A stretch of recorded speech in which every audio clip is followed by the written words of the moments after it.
Salut tout le monde.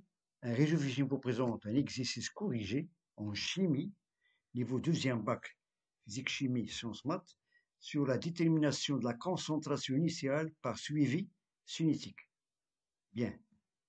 Donc, l'énoncé, on considère deux solutions. La première, c'est une solution d'iodure de potassium K plus I-, de concentration inconnue C1 et de volume V1 de 100 ml. Et la deuxième solution de persulfate de potassium de K plus S2O8 2-, de concentration connue de valeur 0,1 mol par litre et de volume de 50 ml. La réaction chimique entre les ions iodure et les ions S2O8 2- est l'expression 2I- plus S2O8 2- nous donne I2 plus 2SO4 2-. Donc ça, c'est la réaction, ou bien l'équation de la réaction chimique. La cinétique de disparition des ions iodure est représentée par la courbe ci-contre. On a ici cette courbe et on constate qu'on a la disparition des ions I- en fonction du temps. La première question, déterminer la valeur de C1, de la constante, de la concentration inconnue de la solution d'iodure de potassium. Et deuxièmement, calculer la quantité de matière initiale des réactifs dans le mélange et le réactif limitant. Bien, on a ici deux questions. On va essayer de commencer par la première question. Donc la première question, déterminer la valeur du C1. C'est de la valeur de la concentration d'iodure de potassium. Sachant que cette solution, il a un volume de 100 ml. Bien, un peu de concentration.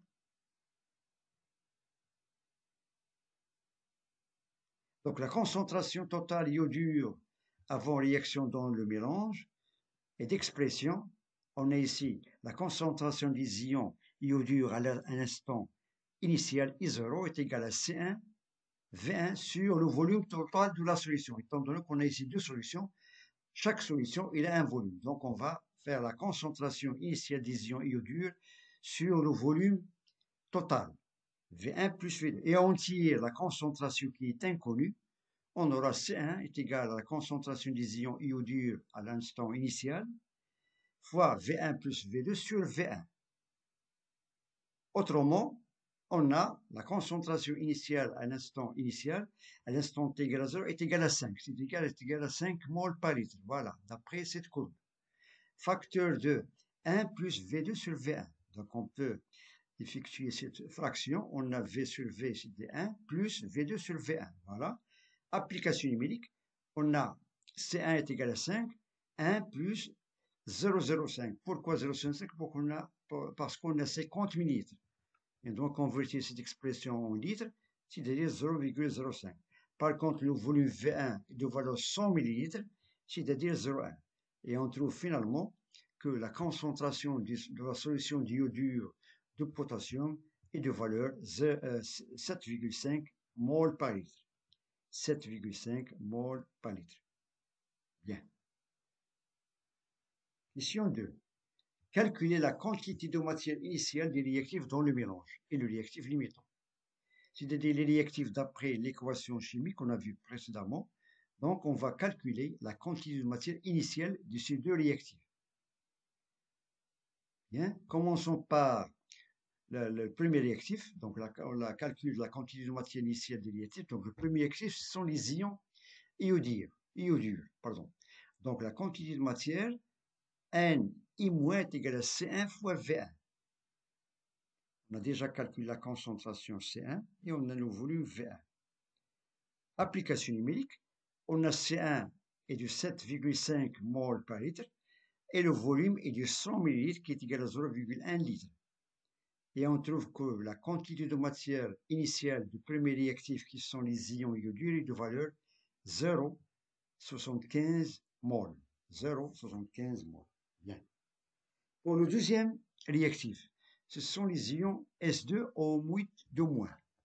La même chose, on a C2 fois V2 et on remplace, on a C2 est de 0,1 mol, voilà c'est 0,1 mol, et le volume est de 50 ml, c'est-à-dire 0,050 litres. Et on trouve que la quantité de matière initiale de ce deuxième réactif est de valeur 5, 10 plus ou moins 3 mol. 5, 10 puissance moins 3, moins. Bien. Maintenant, il nous reste le réactif limitant. Bien. Donc, on a trouvé les deux quantités de matière initiale de deux ions, c'est-à-dire l'ion I- et l'ion S2O8 2-. Bien. Donc, pour déterminer le réactif limitant, on fait appel, bien sûr, à l'équation des réactions. On a 2I- plus l'ion S2O8 2-, nous donne I2, et plus les ions sulfate SO4 2-. On peut constater d'après cette équation, on a une mole des ions S2O-, O8 2-, il faut 2 moles de 2I-, c'est-à-dire une mole de ces ions S2O8 2- réagit avec 2 ions, 2 moles d'ions iodure. Donc on fait appel aux équations ou bien au rapport de proportionnalité.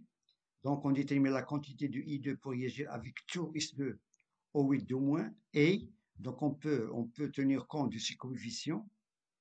2 pour les ions iodures, 1 pour les ions S2O8 2-.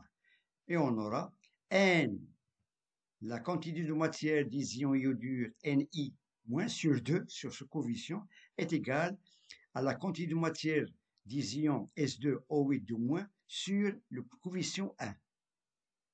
D'où on a Ni- est égal à 2 fois la quantité de matière de cet ion S2O8 2-.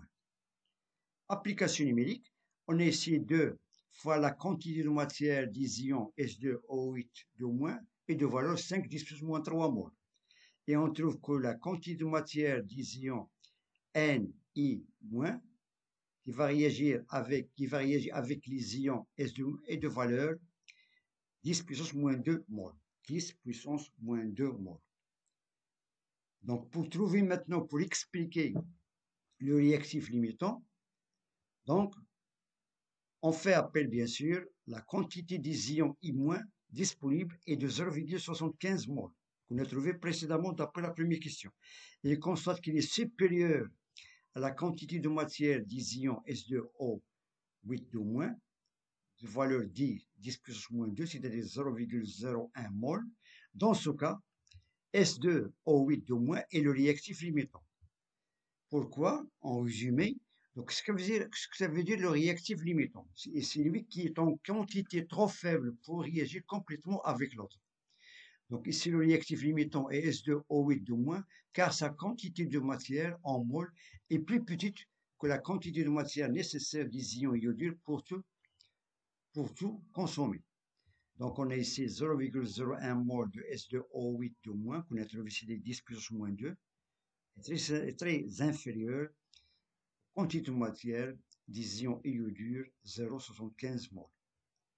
La réaction s'arrête lorsque tout le S2O8 2- sera consommé, même s'il reste encore des ions iodures I-.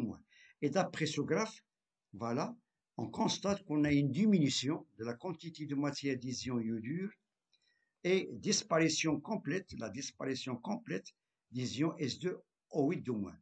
Voilà l'explication de cette allure de courbe. On a fait le départ à l'instant t égale à 0 de la concentration initiale des ions iodures de valeur 5 mol par litre et on peut constater qu'il va stagner à cette valeur parce qu'il y a disparition complète des ions S2O8 2-. Voilà.